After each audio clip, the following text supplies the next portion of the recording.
Okay, our next speaker is Michael Rose. Michael's qualifications. Michael has a Bachelor's of Science in Electrical Engineering from the University of Illinois and a Master of Business Administration from Olivet Nazarene University. In their own ways, both degrees were challenging. However, after receiving the engineering degree, the business degree seemed easy, but not for the reasons you might think. Something you did not know about Michael. Michael does not make friends of human variety quickly and easily. On the other hand, Michael has never met a cat, dog, rodent, ferret, or horse that he didn't like. They seemed to like him too. During college, he volunteered what little free time he had at the local Humane Society shelter. In fact, if a critter sports fur or feathers, Michael will make friends with it. Speech project number 4 of the Entertaining Speaker Manual, a dramatic talk. The goal of this project is to set the scene and engage the audience in a dramatic situation. Using impactful language and imagery, paint the picture of a conflict or difficulty. Time, 7 to 9 minutes. And the title is Hard Work and Humility. Hard Work and Humility, Michael LaRose.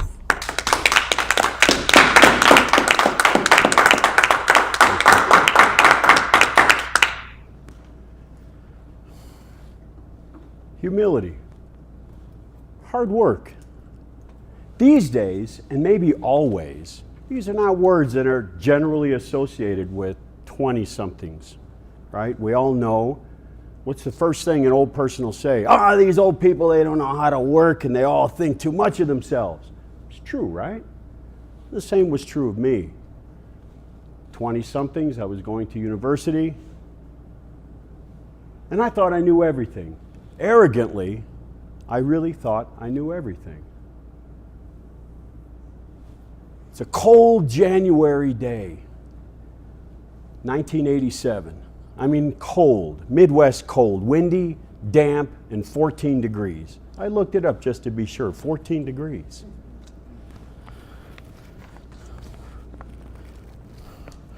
I don't get it. I don't believe it. No, this can't be real. This can't. I've gotten lots of A's and B's in my past. I've never had C's. And good Lord, a D? How in the heck did I get a D? No, this can't be real. No, D, no, that's not true. So there's a mistake. I had to find out. I wore myself out that day walking the quad at the university. Now the quad is a large area that's surrounded by old buildings. I say old, these buildings were mostly built around 1890.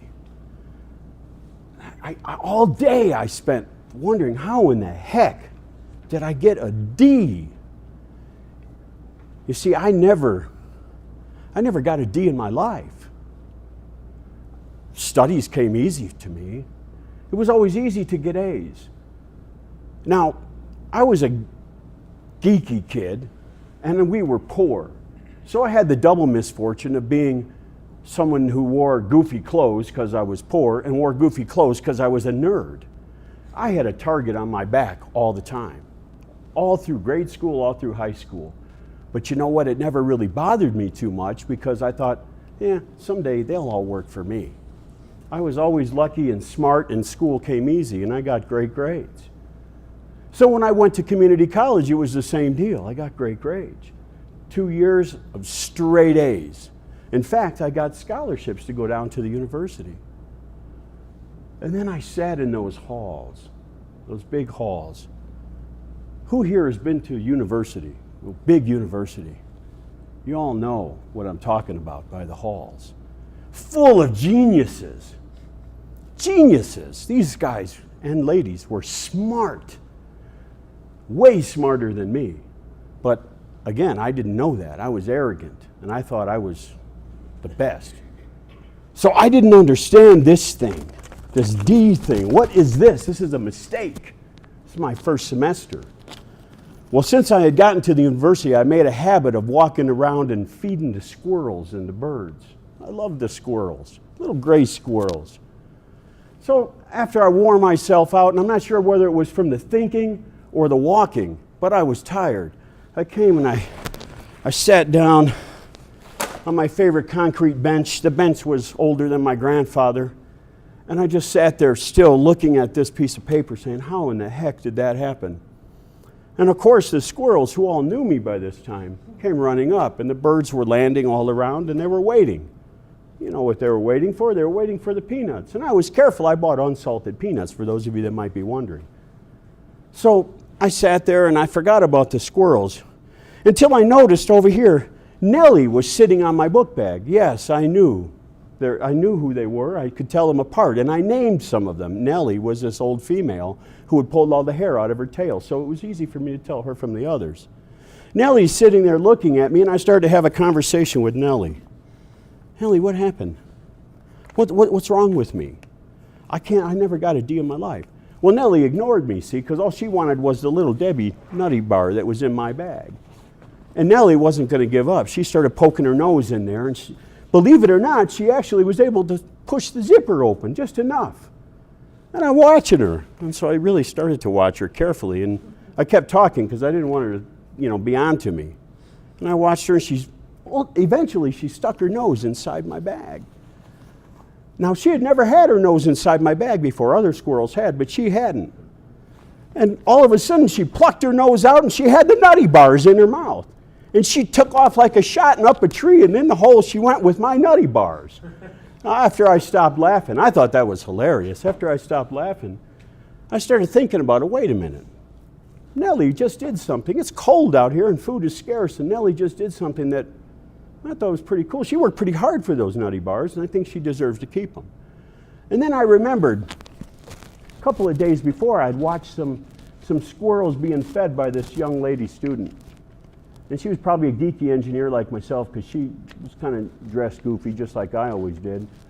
And I'm watching her feed these squirrels, and the whole time she's doing it, there's another squirrel, a young fella, coming up, hopped up on the bench right alongside of her, and she didn't notice. And he took off with her hamburger and ran off with it.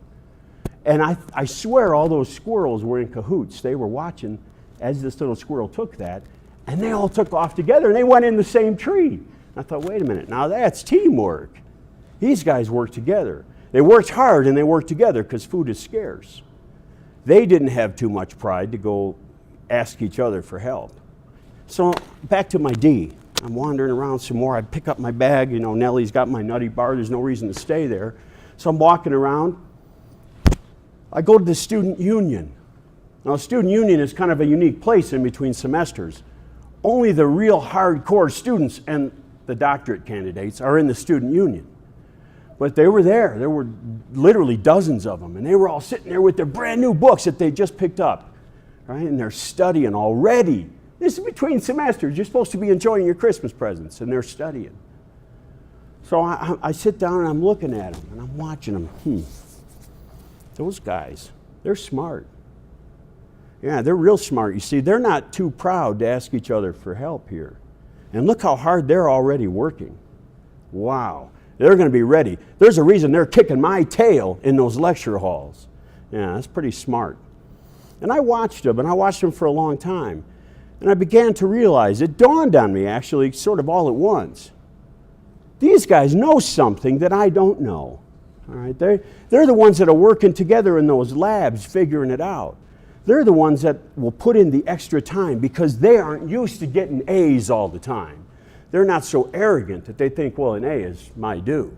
I deserve this. All my life I've gotten A's. Why shouldn't I get them now? No, they figured out that it takes work, and it takes a little bit of, hey, can you help me here? I'm stuck. Or, hey, let's help each other. It takes some humility.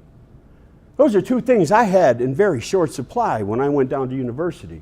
But that day changed my whole life, you see, because it taught me that being humble is a big deal if you want to succeed.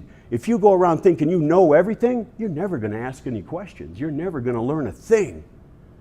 And I was always too proud, too smart to ask for help, to ask other people help me out.